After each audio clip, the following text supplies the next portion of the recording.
3.7 billion years पहले early life खत्म होने वाली थी। वजह थी जबरदस्त इम्पैक्ट।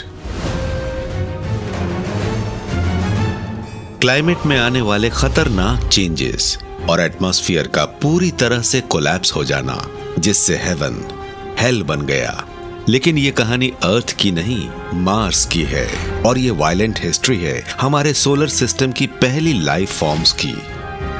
क्या ये मार्शियंस आज भी एग्जिस्ट करते हैं? क्या ऐसा हो सकता है कि वो हमारे बीच ही रह रहे हों? विज्ञान शो पेश करता है life and death on the red planet. Scientists को लगता है कि शायद कभी मार्स पर लाइफ रही हो। आज हमें वहां जो बंजर इलाका दिखता है, शायद काफी पहले वहां ढेर से मार्शियंस रहते हों। अगर मुझे अपनी किसी वैल्यूएबल चीज पर बेट लगानी हो, अगर मुझे अपनी कार को लेकर ये शर्त लगानी हो कि कभी मार्स पर लाइफ थी या फिर लाइफ का कोई एविडेंस था, तो मैं शर्त लगा दूंगा। यूनिवर्स में लाइफ को क्रिएट करने वाली चीजें खूब बिखरी पड़ी हैं, और मार्स पर शायद ये चीजें एक जगह इकट्ठी हो सकती थीं। अगर लाइफ के लिए जरूरी चीजों की बात की जाए तो ये होती है पानी, organic chemistry, stable surface, thick atmosphere. Well, Mars पर ये सब थे। लाइफ शुरू करने के लिए जो चीजें चाहिए, मार्स पर वो सब मौजूद हैं। मार्स पर लाइफ जरूर रही होगी, और हमने इनकी निशानियां ढूंढने के लिए वहां एक रोबोट आर्मी भेजी है। हमारे रोवर्स, लैंडर्स और सैटेलाइट्स को अभी तक वहां लाइफ नहीं मिली है, लेकिन वहां किसी एक्स्ट्रा ऑर्डिनरी चीज के एविडेंस जरूर मिले हैं। मार्स ऐसी बहुत सारी डेविस्टेटिंग इवेंट्स का विक्टिम रहा है जिन्होंने इस रेड प्लैनेट पर काफी असर डाला है। यह बात हमें सोचने पर मजबूर करती है कि वहां मार्शियंस की एक के बाद एक जनरेशन पैदा होती रही होंगी, और मार्स की वायलेंट हिस्ट्री के कारण खत्म भी हुई होंगी।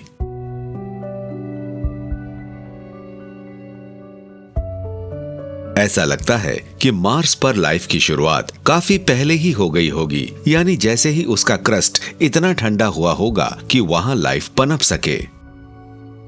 इस शुरुआती लाइफ का सीक्रेट वो क्रूशियल इंग्रेडिएंट रहा होगा जो शुरुआती अर्थ पर भी मौजूद था।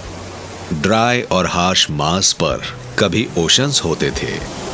लाइफ को शुरू होने के लिए चाहिए कार्बन, एनर्जी सोर्स, नाइट्रोजन जैसे न्यूट्रिएंट्स, लेकिन ये तो मार्स पर मौजूद रहे होंगे और ये अर्थ पर भी खूब मिलते हैं, लेकिन इसके लिए एसेंशियल रिक्वायरमेंट तो है लिक्विड वाटर।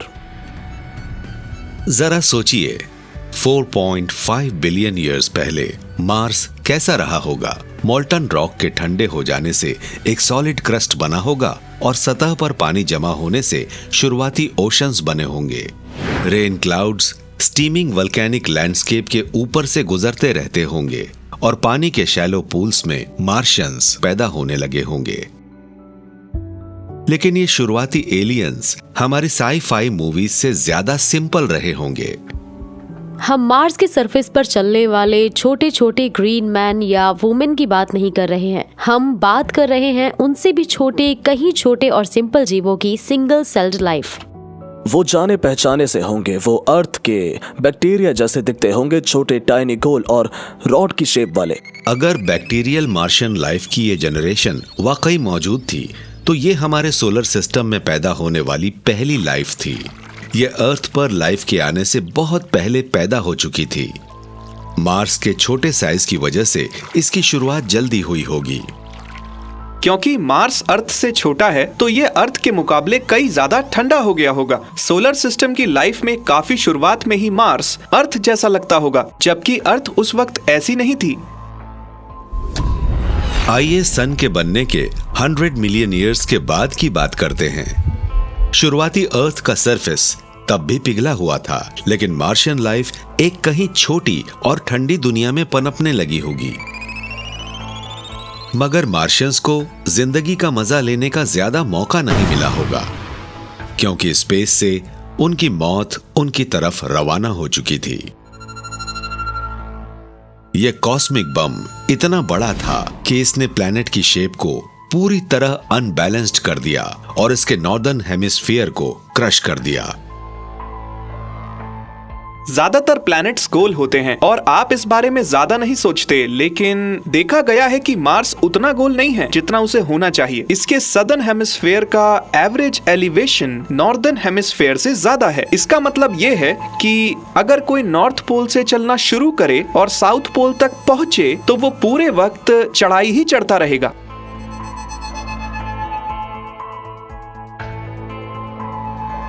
तो हम नॉर्दर्न और सदर्न हेमिस्फीयर के डिफरेंस को कहते हैं क्रस्टल डाइकोटोमी ऑन मार्स, और ये इस प्लैनेट की सबसे बड़ी मिस्ट्रीज में से एक रहा है। ये एक ऐसी पहली चीज है जिसे देखकर आप कहेंगे, वेल आखिर ये कैसे हो सकता है। सन 2008 में मार्स के सरफेस की मैपिंग कर रहे साइंटिस्ट्स को इस प्लैनेट में मौजूद एक बड़े से गड्ढे की वजह समझ आ गई, जो यहाँ नीले रंग में दिख रहा है। ये बेसिन सोलर सिस्टम में सबसे बड़ा है और ये एक मैसिव इम्पैक्ट का रिजल्ट रहा होगा, जिसे कहा जाता है बोरियालिस इम्पैक्ट।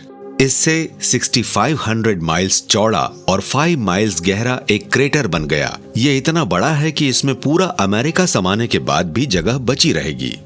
कुछ वाकई बड़ा हुआ होगा। ऐसा लगता है कि इस प्लैनेट के ऊपर वाला पूरा आधा हिस्सा ही उड़ गया हो, और ऐसा सिर्फ एक बड़े कोलिजन की वजह से ही हो सकता है। हम बात कर रहे हैं ऐसे कोलिजन की जो प्लूटो जितनी बड़ी चीज से हुई हो। यहाँ बात हो रही है एक ऐसे इम्पैक्ट की जिससे 65 मिलियन ईयर्स पहले डायनासोर भी खत्म हो गए थे। तो ये कोई छोटा मोटा कोलिजन नहीं रहा होगा। 4.5 बिलियन ईयर्स पहले सोलर सिस्टम एस्टेरॉयड जैसे टुकड़ों से भरा था, जो मार्स और अर्थ के बनने के प्रोसेस के दौरान बच गए थे। ऐसा ही एक एस्टेरॉयड बहुत बड़ा था और ये सीधा मार्स से कोलाइड करने के लिए बढ़ रहा था। ऐसे में माइक्रोस्कोपिक मार्शियंस के बचने के लिए कुछ ही सेकंड बाकी रहे होंगे। अगर ऐसा इम्पैक्ट आज होने लगे और हम इसे देखने के लिए मौजूद हो, तो हमें सबसे पहले आसमान में एक और मून नजर आएगा, और जब आप इसे दोबारा पलट कर देखेंगे तो आप कहेंगे कि ओह, ये तो और बड़ा हो रहा है। नीचे आने के दौरान इसने पूरे आसमान को एक से दूसरे हॉराइजन तक भर दिया होगा, और सरफेस से कोलाइड करते वक्त भी इसका टॉप स्पेस में ही मौजूद रहा होगा। इस चीज की चौड़ाई 1200 माइल्स रही होगी और कोलाइड करते वक्त इम्पैक्ट की एनर्जी ने मार्स को हिला कर रख दिया होगा। पूरे प्लैनेट की हालत किसी जेली की तरह हो गई होगी। नीचे आते वक्त ये किसी गन की बुलेट की स्पीड से मार्स की सरफेस से कोलाइड किया होगा। सरफेस से कोलाइड करते वक्त इसकी शॉक वेव आज तक रिकॉर्ड किए गए किसी भी अर्थक्वेक से बढ़ी रही होगी। ये इवेंट तो रॉक की सुनामी जैसी रही होगी। इसके आने से तो सब कुछ तहस नहस हो गया होगा। इम्पैक्ट जबरदस्त रहा होगा। इससे प्लैनेट की करीब आधी सरफेस उड़कर स्पेस में पहुंच गई होगी और बचे खुचे क्रस्ट से लावा की एक उबलती लेक बन गई होगी।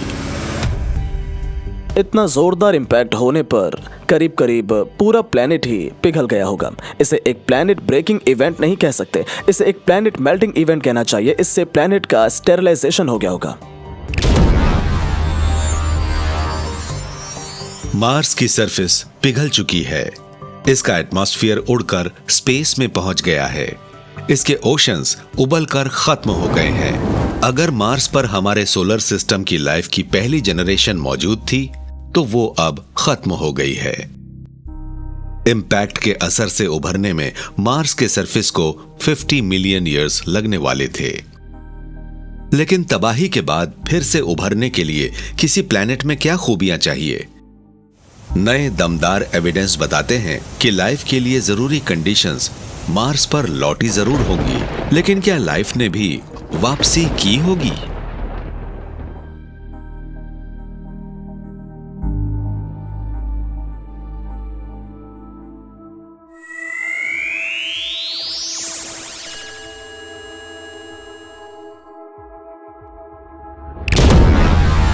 $4.5 बिलियन ईयर्स पहले प्लूटो के साइज का एक एस्टेरॉयड इन्फेंट मार्स की सरफेस से टकराया। इससे प्लेनेट की सरफेस पिघल गई। एटमॉस्फेयर उड़कर स्पेस में पहुंच गया और ओशंस उबलकर खत्म हो गए। अगर इस प्लेनेट पर लाइफ ने अपने कदम जमाए थे तो वो भी पूरी तरह खत्म हो गई होगी। लेकिन कुछ साइंटिस्ट्स को लगता है कि ये एक्सटेंशन थोड़े टाइम का रहा होगा और शायद लाइफ ने यहाँ फिर से नई शुरुआत की होगी। ये सोचकर हैरानी होती है कि शायद वहाँ लाइफ की शुरुआत एक ही बार नहीं हुई होगी। ये एक बार का सिलसिला नहीं होगा। हो सकता है वहाँ सब कुछ खत्म हो गया हो, लेकिन शायद फिर से लाइफ स्टार्ट हुई हो, फिर एक्सटिंक्ट हो गई हो। बोरियालिस इम्पैक्ट के 10 मिलियन ईयर्स बाद मार्स इतना ठंडा हो गया होगा कि इसकी सरफेस फिर से सॉलिड बन जाए। इस प्लैनेट पर लाइफ के लिए जरूरी करीब करीब सारी चीजें रही होंगी, लेकिन फिर भी कुछ कमी थी। मार्स की सरफेस सूखी और बिना पानी वाली थी, तो यहां लाइफ की शुरुआत नहीं हो सकती थी। मार्स की दूसरी जनरेशन का पैदा होना मुश्किल था। जहां तक हमें मालूम है, लाइफ के लिए पानी एक फंडामेंटल रिक्वायरमेंट है। ईयर 2004 नासा का अपॉर्चुनिटी रोवर मार्स पर लैंड करता है। इसके मिशन का एक हिस्सा ये ढूंढना भी था कि क्या बोरियालिस इम्पैक्ट के बाद मार्स पर फिर से पानी नजर आया था। जल्दी ही अपॉर्चुनिटी को एक फॉसिलाइज्ड सैंड ड्यून की सरफेस पर एक अजीब सी चीज दिखाई पड़ी। ये थे अजीब और गोल मेटालिक रॉक्स। इन रॉक्स को कहा जाता है ब्लूबेरीज और ये जेनी रेडेबा जैसे प्लैनेटरी जियोलॉजिस्ट के लिए एक इंपॉर्टेंट फाइंड है, क्योंकि फॉसिलाइज्ड सैंड ड्यून्स अर्थ पर भी मौजूद थे और यूटा के ड्यून्स में भी बहुत सारी ब्लूबेरीज नजर आती हैं। ये बहुत ही एक्साइटिंग है क्योंकि हमने मार्स पर बिल्कुल ऐसी ही चीज देखी है। ब्लूबेरीज आयरन ऑक्साइड के नोड्यूल्स हैं जो जमीन की गहराई पर बनते हैं। ऐसे ही आयरन नोड्यूल्स का मार्स पर बनना इंपॉर्टेंट है, क्योंकि ये बोरियालिस इम्पैक्ट की वजह से प्लैनेट पर पिघलने के बाद बने होंगे और ये बनते हैं पानी से। ऐसी छोटी छोटी ब्लूबेरीज के बनने के लिए जरूरी है कि सैंड ड्यून्स में से बहुत सारा पानी बहता हुआ नीचे आए और तब ये हर सैंड ग्रेन्स के आसपास मौजूद आयरन ऑक्साइड को भी अपने साथ ले आता है। इस छोटी सी बॉल में भी करीब 1 आउंस आयरन तो होगा, हो सकता है उससे भी ज्यादा हो, पर ऐसे किसी ब्लूबेरी में 1 आउंस आयरन तभी समा सकता है जब उसमें 1000 गैलन पानी मिले। ब्लूबेरीज सैंडस्टोन में काफी गहराई पर बनते हैं, लेकिन हजारों साल के दौरान विंड इरोजन की वजह से सॉफ्ट रॉक तो घिस जाती है, सिर्फ ब्लूबेरीज बची रहती हैं। अगर हम ब्लूबेरीज के इस ढेर के एज तक जाएं तो हमें वो प्रोसेस नजर आएगा जिसके जरिए ये चट्टान से बाहर निकलती है। आप देख सकते हैं इन ब्लूबेरीज के अंदर क्या है। फॉसिल सैंडस्टोन की लेयर्स। हवा इस डायरेक्शन में बह रही है सतह पर नीचे की तरफ और सॉफ्ट सैंडस्टोन से निकलकर बाहर आ रही है। देखिए यहाँ नजर आ रही है ये डेंस आयरन नोड्यूल और रॉक से बाहर आने पर ये पहाड़ी के नीचे लुढ़क कर यहाँ लेयर्स के बीच में इकट्ठा हो रही है। हम जानते हैं कि मार्स पर भी हमें ऐसी ही कंडीशंस मिली हैं। यहाँ फॉसिल सैंड ड्यून्स लेयर है, यहाँ की सरफेस पर ब्लूबेरीज बिखरी पड़ी है, तो हम जानते हैं कि जो यहाँ हुआ है वैसा ही मार्स पर भी जरूर हुआ होगा। रॉक्स की सतह पर बहते पानी में आयरन इकट्ठा किया होगा और वहाँ तेज हवाएं भी चल रही होंगी जिनसे फॉसिल सैंड ड्यून्स घिसे होंगे।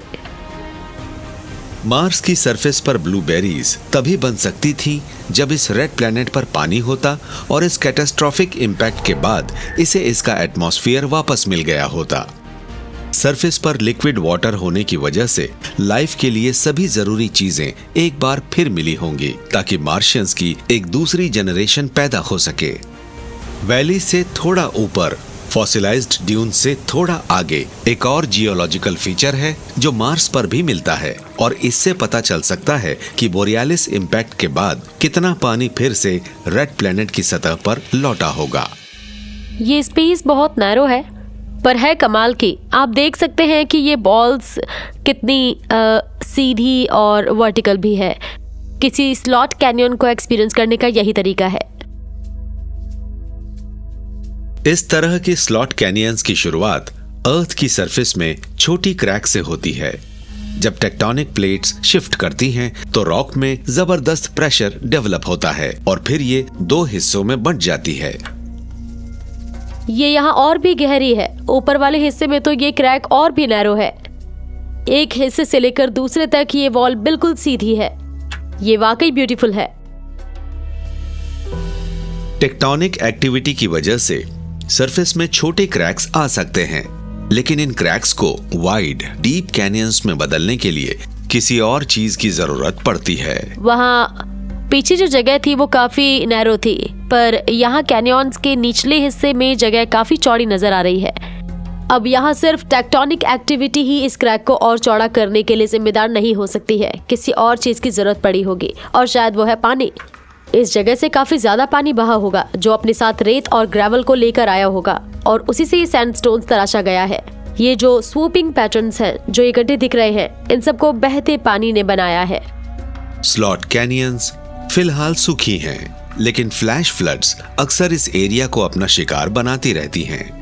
ऐसा होने पर तेज बहाव वाला पानी कैनियन से होकर बहते हुए इन्हें और ज्यादा चौड़ी और गहरी बनाता है, यानी ऐसी स्लॉट कैनियंस जो आज हमें दिखती हैं। साइंटिस्ट्स ने मार्स पर भी ऐसी ही कैनियंस देखी हैं, जो इस बात के एविडेंस हैं कि 4 बिलियन ईयर्स से भी पहले बोरियालिस इम्पैक्ट के बाद इस प्लेनेट पर खूब पानी मौजूद था। लेकिन ये पानी आया कहां से?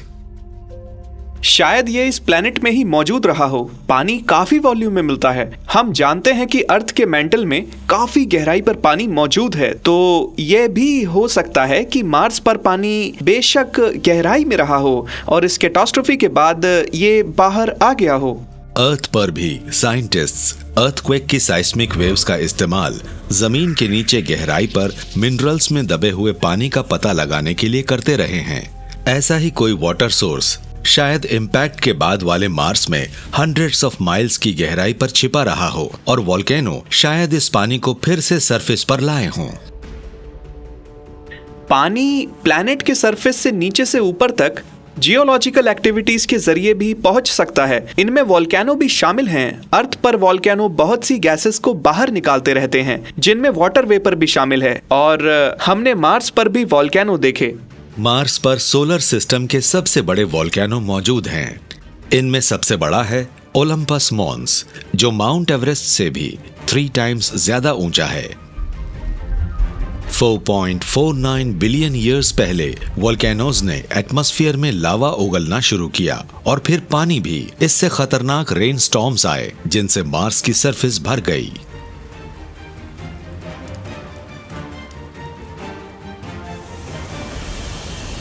हजारों लाखों साल के दौरान मार्स पानी वाली एक दुनिया बन गया।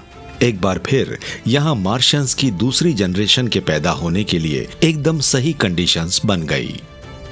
आपको लगेगा कि जिस तरह मार्स पर एक मैसिव कोलिजन हुआ, उसके बाद तो लाइफ का खेल खत्म हो जाएगा, लेकिन शायद सिचुएशन इतनी सिंपल नहीं है। हो सकता है कि एस्ट्रॉइड के इम्पैक्ट के बाद मार्स लाइफ का एक नया साइकिल शुरू हो गया हो। थियरी के मुताबिक 4 बिलियन ईयर्स पहले सोलर सिस्टम में 2 प्लैनेट पर लाइफ मौजूद थी, क्योंकि 140 मिलियन माइल्स दूर अर्थ पर लाइफ की शुरुआत हुई ही थी, और अर्थ क्योंकि एक स्टेबल प्लैनेट था, इसलिए एक दिन यहां हम जैसे इंसान इवॉल्व होने वाले थे। लेकिन मार्स की सिचुएशन बिल्कुल अलग थी। मार्स रिकॉनेसेंस ऑर्बिटर से मिले एविडेंस बताते हैं कि वहां एक आइसी एपोकैलिप्स का हमला होने वाला था। मार्स की दूसरी जनरेशन के लिए सर्दियां शुरू होने वाली थीं।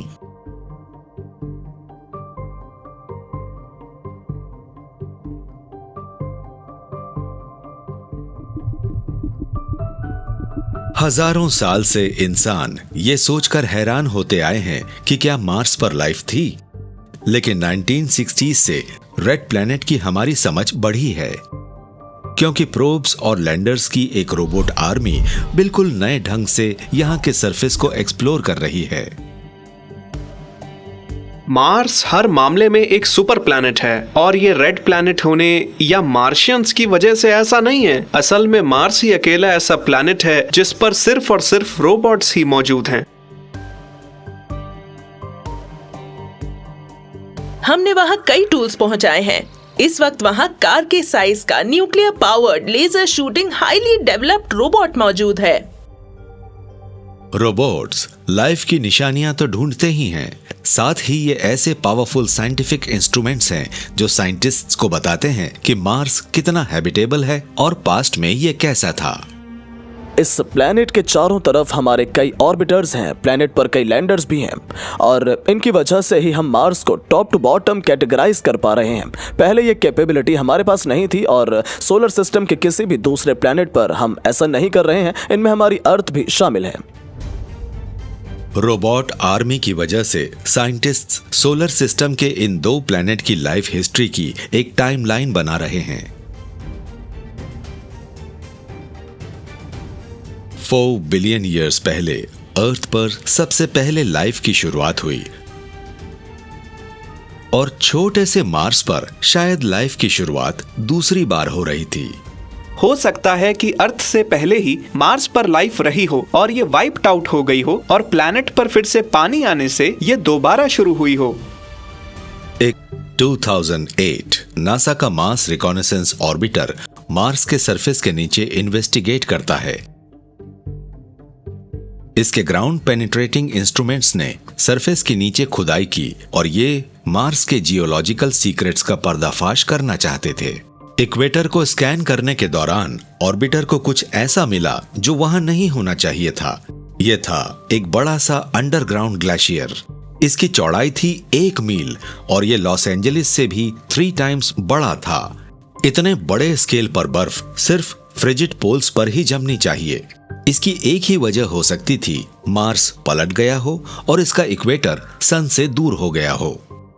मार्स की एक्सिस में ये झुकाव धीरे धीरे काफी बढ़ गया और वो भी नॉन सिस्टमैटिक तरीके से। इसमें मूवमेंट का कोई सिस्टम नहीं होता है। तो कुछ मॉडल्स ऐसे होते हैं जो बताते हैं कि शायद मार्स अपनी एज पर झुक गया होगा। ज्यादातर प्लैनेट वॉबल करते हैं और वक्त वक्त पर वो इतना वॉबल करते हैं कि पलट सकते हैं, जिससे वहाँ सुपर विंटर्स आ सकती हैं। अगर यहाँ अर्थ पर कुछ ऐसा हो जाए तो लॉस एंजलिस बन सकता है आर्कटिक। अब अगर मार्स पर कुछ ऐसा हुआ होगा तो ये चेंज कितना बड़ा रहा होगा। हमें रोजाना आसमान में सन देखने की आदत है।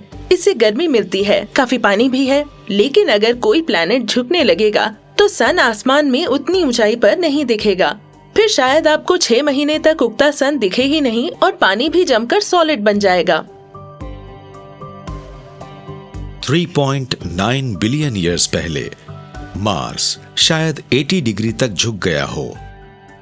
सर्दियों का टेम्परेचर -87 डिग्री सेल्सियस तक गिर गया हो। जैसे जैसे पोलर आइस शीट बढ़ी होंगी, मार्स पूरी तरह जम गया होगा। तो क्या वहां मार्शियंस अब भी हो सकते हैं?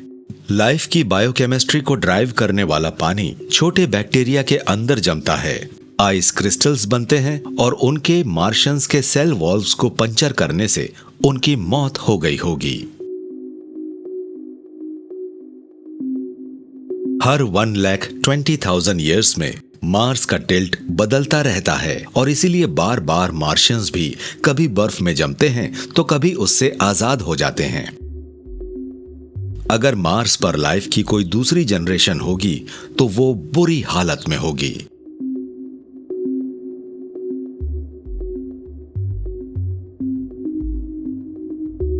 लेकिन यहां अर्थ पर हमारे एंशिएंट इंसेस्टर्स के लिए सिचुएशन आसान रही होगी। अर्थ का हिलना डुलना और इसके सीजन्स काफी हद तक स्टेबल रहते हैं और इस सिलसिले में हमारी मदद करता है हमारा ओवरसाइज्ड मून। हमारे प्लैनेट और मून की इंटरैक्शन की वजह से हमारे रोटेशन की एक्सिस बहुत ही स्टेबल रहती है। सीजन्स बिलियंस ऑफ ईयर्स से हर साल हर सेंचुरी में एक के बाद एक आते रहते हैं।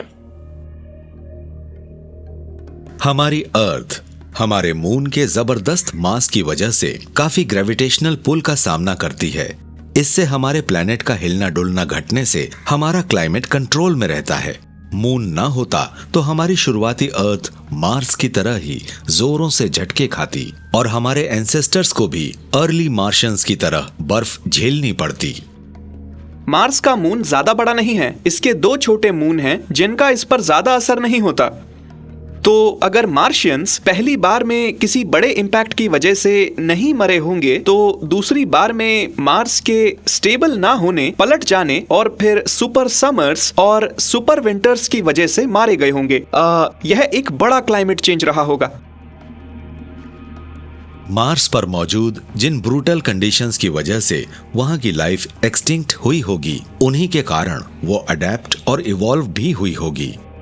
हम ये जानते हैं क्योंकि अर्थ पर एक्सट्रीमोफाइल्स कहलाने वाले ऑर्गेनिजम्स सबसे मुश्किल सिचुएशन में भी जिंदा रहने के लिए ढल गए हैं। ये बेहद गर्म पानी वाले हाइड्रोथर्मल वेंट्स से लेकर बेहद ठंडी ग्लेशियल आइस का भी सामना कर लेते हैं। वो कहते हैं ना, when the going gets tough, life seems to get tougher। शायद मार्शन सुपर विंटर्स ने लाइफ की तीसरी जनरेशन को पैदा किया होगा। ये बर्ग्स की एक ऐसी सुपर टफ आर्मी होगी जो क्लाइमेट के सबसे हार्शेस्ट चेंजेस को भी झेल जाती है। हमने अर्थ पर देखा है कि लाइफ जिस भी जगह है उसी के हिसाब से ढल जाती है और एवोल्यूशन में टाइम लगता है, तो बदलते इन्वायरमेंट के साथ लाइफ भी चेंज हो जाती है। अगर अचानक चेंजेस आते हैं तो लाइफ फॉर्म्स उसके साथ बैलेंस नहीं बना पाती और बहुत से जीव मारे जाते हैं और जिंदा बचने वाले कंटिन्यू करते हैं। 3.8 बिलियन ईयर्स पहले शायद मार्स की सरफेस पर लाइफ की तीसरी जनरेशन एग्जिस्टेंस में आई होगी। ये अपने गिने चुने प्रेडिसेसर से इवॉल्व हुई होगी ताकि मार्स की सुपर विंटर्स को झेल सके। ये अब तक की सबसे टफ मार्शियन लाइफ रही होगी। लेकिन जब सुपर विंटर्स खत्म हुई होंगी तो मार्स पर लाइफ से जुड़े चैलेंज और मुश्किल हो गए होंगे।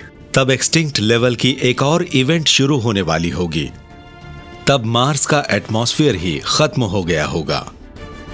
तो क्या इस इवेंट से मार्शियंस का सफाया हो सकता था?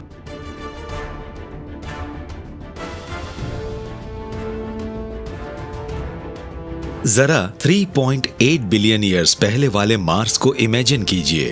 तब ये एक वार्म और वेट वर्ल्ड रहा होगा और यहाँ सुपर टफ बैक्टीरियल लाइफ फलती फूलती होगी। लेकिन ये मार्शियंस प्लैनेट के पहले इनहेबिटेंट्स नहीं थे।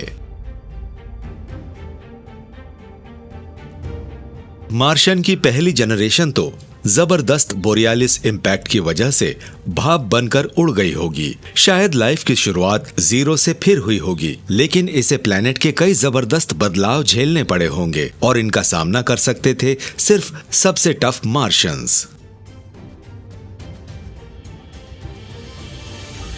लेकिन अभी एक और तबाही आने वाली थी और ये तो सबसे स्ट्रॉन्गेस्ट मार्शियंस को भी टेस्ट करने वाली थी। इनसे लाइफ के लिए सबसे जरूरी इंग्रेडिएंट छिनने वाला था, यानी कि लिक्विड वाटर।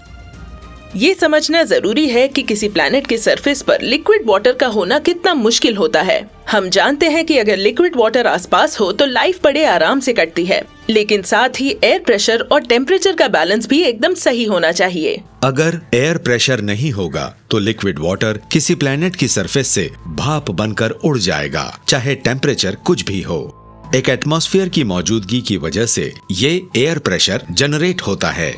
ये एटमॉस्फेयर कई मायनों में एक लिड का रोल अदा करता है। ये पानी को स्पेस में जाने से रोकता है, इसीलिए एटमॉस्फेयर का होना बहुत जरूरी है। 3.7 बिलियन ईयर्स पहले अर्थ पर गर्म पानी वाले ओशंस और एक थिक एटमॉस्फेयर मौजूद था, लेकिन मार्स पर तीसरी एक्सटेंशन लेवल की इवेंट रफ्तार पकड़ रही थी।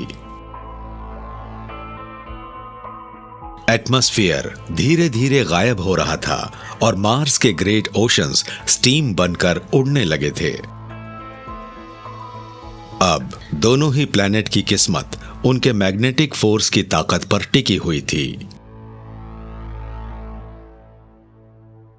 ये पता चला कि अर्थ के एटमॉस्फेयर का एग्जिस्टेंस मैग्नेटिक फील्ड पर टिका हो सकता है, क्योंकि हमारा मैग्नेटिक फील्ड हमें सब एटॉमिक पार्टिकल की आंधी से बचाता है जो हमेशा सन की तरफ से हमारी तरफ चलती रहती हैं, और इसे कहते हैं सोलर विंड।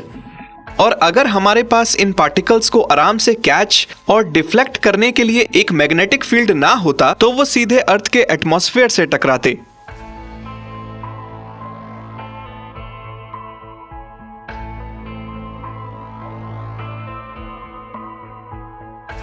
अर्थ का मैग्नेटिक कोर 3.45 बिलियन ईयर्स तक काफी स्ट्रॉन्ग बना रहा और बेहद गर्म पिघला हुआ आयन प्लैनेट के अंदर ही किसी लावा लैंप की तरह बार बार उलटता पलटता रहा। घूमता हुआ आयन बिजली पैदा करता है और उससे पैदा होने वाली एक मैग्नेटिक शील्ड हमारे एटमॉस्फेयर को सोलर विंड से बचाती है। 3.8 बिलियन ईयर्स पहले मार्स का एक पिघला हुआ कोर और एक मैग्नेटिक फील्ड था, लेकिन किसी वजह से ये शील्ड खत्म हो गई। क्या मार्स का छोटा सा पिघला हुआ कोर इतना ठंडा हो गया कि इनएक्टिव हो गया, या फिर किसी और चीज से मार्शियन लाइफ के तीसरे एक्सटेंशन की शुरुआत हुई? एक नई और कंट्रोवर्शियल थ्योरी इसके लिए एंशिएंट बोरियालिस इंपैक्ट को जिम्मेदार मानती है। इतने बड़े इंपैक्ट की वजह से कई तरह के टेम्परेचर्स पर असर पड़ सकता है, अंदर वाले गर्म कोर से लेकर बाहर वाले ठंडे मेंटल तक पर। जिस इंपैक्ट की वजह से मार्शियन लाइफ की फर्स्ट जनरेशन खत्म हुई, उसी के कारण प्लेनेट ज्यादा गर्म भी हुआ और आउटर मेंटल का टेम्परेचर बढ़ गया। फिर प्लेनेट के अंदर वाले हिस्से की हीट घटने लगी और मेटल्स का घूमना भी धीरे धीरे रुक गया।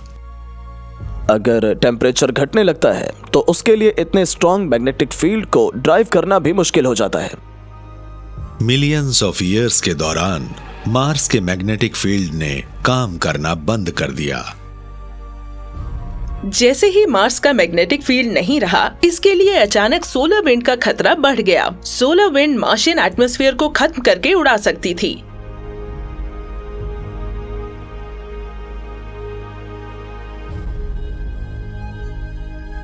$3.7 बिलियन ईयर्स पहले सुपर टफ मार्शियन लाइफ को एक बड़ी आफत का सामना करना पड़ा। एटमॉस्फेयर धीरे धीरे स्पेस में गुम होता जा रहा था। एयर प्रेशर पूरे प्लेनेट पर ही घट रहा था और मार्स का ज्यादातर पानी पहले ही उबलकर उड़ चुका था। पानी के बिना सर्वाइवल के चांसेस बहुत रिमोट थे। लेकिन मार्शियंस के लिए एक और भी बड़ा खतरा सामने खड़ा था। मैग्नेटिक फील्ड और थिक एटमॉस्फेयर के ना होने से मार्स की सरफेस सन के रेडिएशन की पूरी मार झेल रही थी।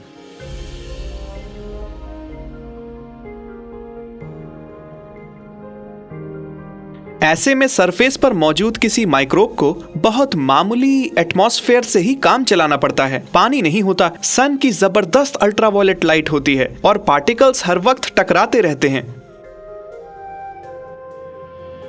मार्शियंस पर सोलर विंड से रेडिएशन का बॉम्बार्डमेंट होता रहा होगा। इससे उनके डीएनए फट गए होंगे। बिना एटमॉस्फेयर के प्लेनेट का सरफेस स्टेरलाइज हो जाता है। मार्स के कोर के इनएक्टिव हो जाने के कारण इस प्लेनेट की जियोलॉजी को बर्बाद कर दिया होगा। हो सकता है कि यह मार्स के खत्म होने की शुरुआत ही हो। जब कोई प्लेनेट जियोलॉजिकली दम तोड़ देता है तो ये बायोलॉजिकली भी जिंदा नहीं रह पाता। किसी प्लेनेट के लिविंग सिस्टम्स को बायोलॉजिकल तरीके से गवर्न और ड्राइव करने के लिए भी जियोलॉजिकल प्रोसेस की जरूरत होती है।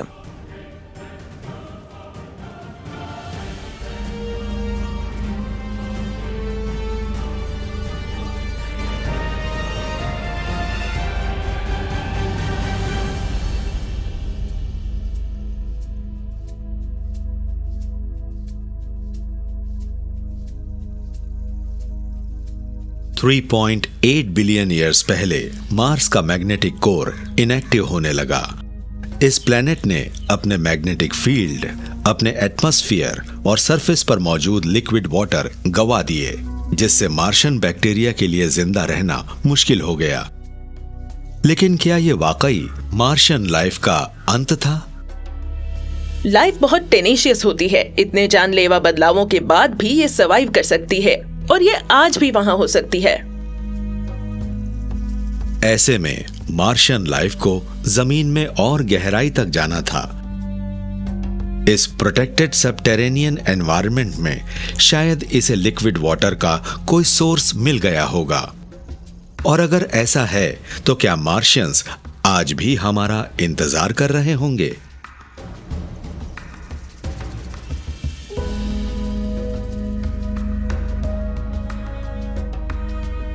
नाइनटीन 1960s से ही रोबोटिक प्रोब्स और लैंडर्स मार्स की सरफेस पर लाइफ के साइंस ढूंढते रहे हैं। पर क्या ये सही जगह पर खोज करते रहे हैं? अगर मार्शियन लाइफ की चौथी जनरेशन आज भी जिंदा है तो कई साइंटिस्ट्स को लगता है कि उसे जमीन में काफी गहराई पर ढूंढना पड़ेगा। मार्स के सरफेस के नीचे शायद लाइफ के लिए जरूरी सारे कंडीशंस मौजूद हों। वहाँ शायद लिक्विड वाटर हो और वहाँ शायद इंटेंस रेडिएशन से भी बचाव हो जो सरफेस पर झेलना पड़ता है। मार्शियन लाइफ को ढूंढने के लिए जमीन के नीचे मौजूद सबसे अच्छी जगहों को लेकर साइंटिस्ट की राय एक नहीं है। लेकिन अगर जेनी रेडिबा मार्स पर होती तो वो सबसे नजदीकी सन ड्यून तक जाकर वहां खुदाई शुरू कर देती। आप देख सकते हैं कि सरफेस के ठीक नीचे रेत गीली है। ये लाइफ के लिए एक परफेक्ट एनवायरनमेंट हो सकती है। प्लैनेट पर मौजूद ड्यून वाले हिस्से वाकई स्पेशल लोकेशन होते हैं। ये किसी प्लैनेट के सबसे एक्टिव हिस्सों में से एक होते हैं। बहती हुई हवा रेत को यहाँ पूरे लैंडस्केप में फैला देती है और रेत एक तरह से एनवायरनमेंट को अपने नीचे सेफ रखती है। अर्थ के सबसे सूखे रेगिस्तान में भी सैंड ड्यून्स और इंटर ड्यून्स के बीच में आपको पानी मिल जाएगा जो जमीन में गहराई पर मौजूद स्प्रिंग से ऊपर तक पहुंच जाता है और इसी से लाइफ पैदा होती है और बढ़ती है। और अगर आप इनकी तली में खोदते जाएंगे तो हो सकता है आप वाटर टेबल तक भी पहुंच जाएं। और अगर आप मार्स की वाटर टेबल तक पहुंच जाते हैं तो वहां आपको लाइफ के लिए जरूरी सभी कंडीशंस मिल जाएंगी। मैं ये बात शर्त लगाकर कह सकती हूँ, ड्यून्स के बीच पानी मिलेगा। रेगिस्तान में मार्शियन लाइफ को खोदकर ढूंढ निकालना एक ऑप्शन है, लेकिन कुछ साइंटिस्ट्स के आइडियाज एकदम अलग होते हैं और प्लेनेटरी साइंटिस्ट नीना लैंजा को अपनी सर्च के लिए एक रस्सी और एक फ्लैश लाइट लेनी होगी। अगर मुझे मार्स पर लाइफ को ढूंढना हो तो मैं जाऊंगी किसी लावा ट्यूब के पास। लावा ट्यूब्स बनती हैं पुराने वोल्केनोज से। ये जमीन के नीचे वाले लावा फ्लोस की खाली जगह होती है। आज ये डीप टनल्स की शक्ल में नजर आती हैं। ये रेडिएशन से सेफ होती हैं और मार्स के बेरहम क्लाइमेट से भी बचाती हैं। हम मार्स पर किसी लावा ट्यूब में तो कभी नहीं गए, लेकिन ऐसा हो सकता है कि उसमें लिक्विड वाटर हो।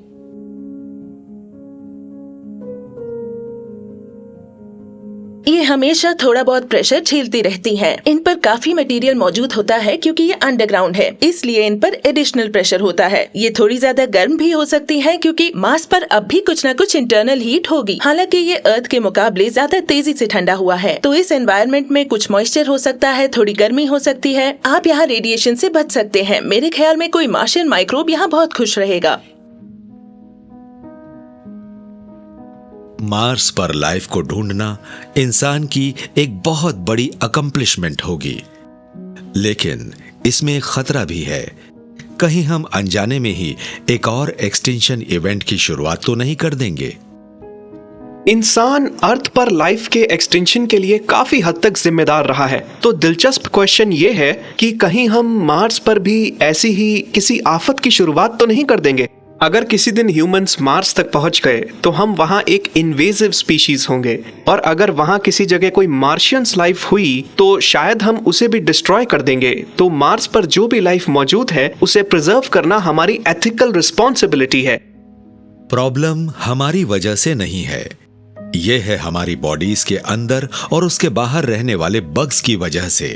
किसी एवरेज इंसान की बॉडी पर 10 से 20 ट्रिलियन बैक्टीरियाज होते हैं। अगर हम मार्स पर जाते हैं तो हम अपने इन छोटे साथियों को भी साथ ले जाएंगे, और इनमें से कोई भी बग मार्शियन लाइफ के लिए एक जानलेवा कंपटीटर साबित हो सकता है। मार्स रोवर्स को बग फ्री रखना नासा इंजीनियर मुजिगे कूपर का काम है, लेकिन एस्ट्रोनॉट्स को क्लीन रखना एक बिल्कुल ही अलग बात है।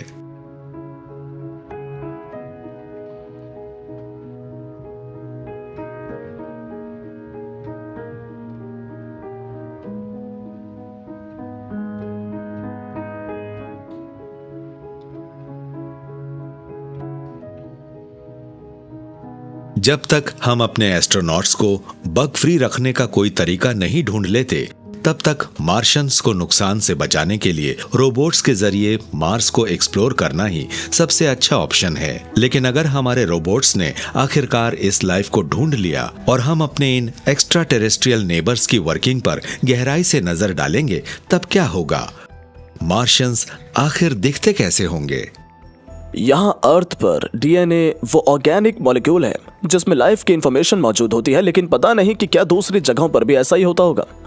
मार्स पर ऐसा कोई एविडेंस ढूंढने से हम ये बेहतर ढंग से समझ पाएंगे कि और क्या पॉसिबल है। क्या मार्शियंस हमसे अलग तरह के होंगे? क्या वो अलग मटेरियल से बने होंगे? क्या उनकी बायोकेमिस्ट्री अलग होगी, या फिर वो हमसे शॉकिंगली फेमिलियर होंगे? कुछ साइंटिस्ट्स को लगता है कि सबसे शुरुआती मार्शियन लाइफ शायद मार्स पर रुकी ही ना हो। ये सोचना ज्यादा अजीब नहीं होगा कि लाइफ मार्स से कहीं और चली गई हो या मार्स से अर्थ पर आती जाती रही हो। क्या मार्शियंस हमारे प्लेनेट पर भी लाइफ की शुरुआत कर सकते थे? हो सकता है मार्शियंस मरे ना हो सकता है कि मैं मार्शियंस हूँ, हो सकता है कि आप मार्शियंस हो।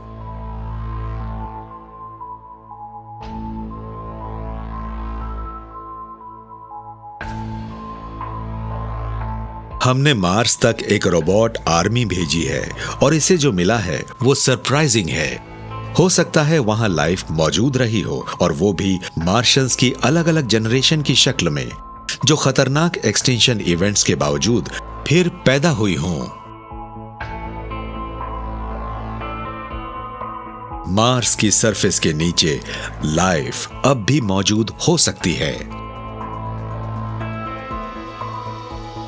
एक और पॉसिबिलिटी है जो सचमुच बहुत सरप्राइजिंग है। मार्शियंस सिर्फ मार्स पर ही छिपे हुए नहीं हैं, वो तो यहाँ अर्थ पर भी खूब फल फूल रहे हैं। मैं भी एक मार्शियन हो सकती हूँ, आप भी एक मार्शियन हो सकते हैं।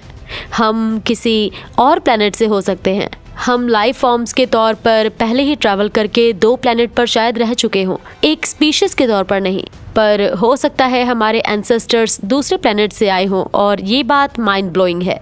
हमारे एंसेस्टर्स मार्शियंस हो सकते हैं। ये पुरानी थियरी पेंस्पर्मिया से जुड़ा एक नया आइडिया हो सकता है। इस थियरी के मुताबिक अर्थ पर लाइफ तब शुरू हुई जब एलियन बैक्टीरिया से भरी एक स्पेस रॉक अर्थ पर गिरी, और आज हमें नजर आने वाली हर जिंदा चीज, जिसमें हम भी शामिल हैं, इन्हीं कॉस्मिक बैक्टीरिया से इवॉल्व हुई। पेंस्पर्मिया का आइडिया यूं तो कई सेंचुरीज से मौजूद है, लेकिन जब साइंटिस्ट्स को ये पता चला कि अर्थ पर लाइफ पास्ट की तरफ 4 बिलियन ईयर्स पीछे सस्टेंडेड एस्टेरॉयड अटैक के अंत वाले दौर में लौट सकती है, तो इसे फिर से बढ़ावा मिला और इसे कहा गया लेट हेवी बॉम्बार्डमेंट।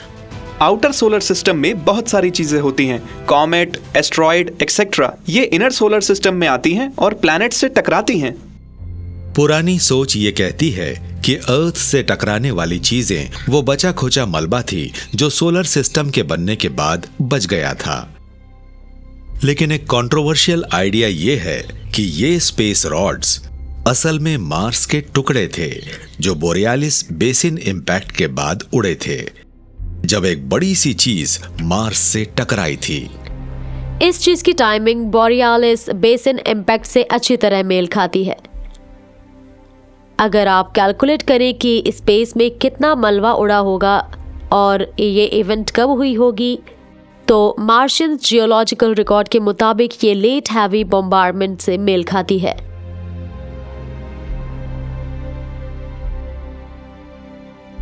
ये हो सकता है कि बोरियालिस बेसिन फॉर्मिंग इम्पैक्ट का मलबा अर्थ पर आकर बरसा हो और इससे लेट हैवी बॉम्बार्डमेंट हुआ हो, जिससे अर्थ पर मार्स के बैक्टीरियल स्पोर्स की नींव पड़ी हो। ये बस एक अंदाजा है, हम पक्के तौर पर इस बारे में नहीं जानते, लेकिन ऐसे इवेंट का होना फिजिकली पॉसिबल है।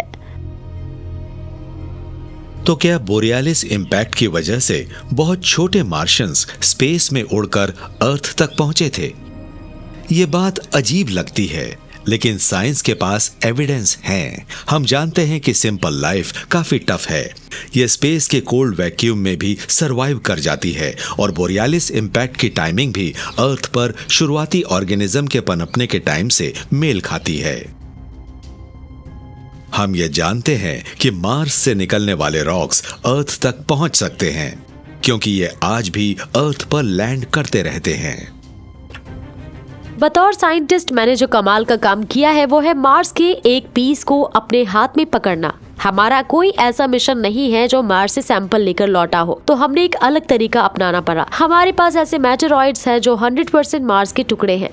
ये ह्यूज कॉलिजन्स के दौरान मार्स से टूटकर अर्थ पर आ गिरे थे। मार्शियंस की 4 अलग अलग जनरेशन, इनमें से हर एक को एक अलग तरह की प्लैनेटरी कैटास्ट्रोफीज झेलनी पड़ी, लेकिन तमाम मुश्किलों के बावजूद मार्शियंस आज भी जिंदा हो सकते हैं। शायद ये अर्थ पर भी फल फूल रहे हों। अगर लाइफ वाकई इतनी ब्रेव हो सकती है कि वो खत्म होने के बाद फिर से बार बार वापस आती रहे, तो इससे मैं लाइफ के एवोल्यूशन को लेकर काफी होपफुल हूँ। इससे पता चलता है कि बेशक इंडिविजुअल नाजुक हो, लेकिन लाइफ अपने आप में टफ है, वो नाजुक नहीं है। फिलहाल तो हम बस स्पेक्युलेट ही कर सकते हैं, जब तक कि फ्यूचर जनरेशंस के हाथ एक्स्ट्रा टेरेस्ट्रियल लाइफ का पहला सैंपल न लग जाए। उससे सब कुछ बदल जाएगा। हमें एक और एग्जाम्पल मिल जाएगा कि लाइफ कैसे शुरू हुई और ये कैसे काम करती है। और अगर ऐसी कोई चीज जिंदा नहीं भी है तो ये कभी तो थी। यूनिवर्स कभी पहले जैसा नहीं रहेगा।